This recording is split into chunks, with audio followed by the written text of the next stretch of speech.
படபடப்பு, தேவையற்ற இந்த படபடப்பு நமக்குள்ள சம்பந்தமே இல்லாத ஒரு உள்நிலையில பரபரப்பை உருவாக்கி.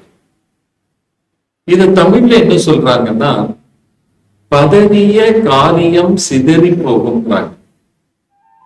அப்ப அந்த பதற்றம் என்பது, பரபரப்பு என்பது, படபடப்பு என்பது நமக்குள்ள பலவீனத்தை தான் உருவாக்கும். அவசரம் எல்லாவற்றிலும் நமக்கு ஆபத்தை உருவாக்கி. அதற்கு நிதானம் என்பது மிகவும் அவசியம். நிதானமா இருந்து பாருங்க, உங்களுக்குள்ள ஆழ்ந்த அமைதி உள்ள இருக்கிறத நீங்க பார்க்க முடியும்.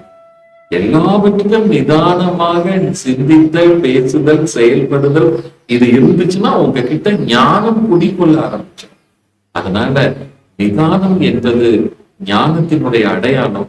அதனால படபடப்போ, பரபரப்போ, அவசரமோ இன்னைன்றது உங்களுக்கு வேண்டவே வேண்டாம்.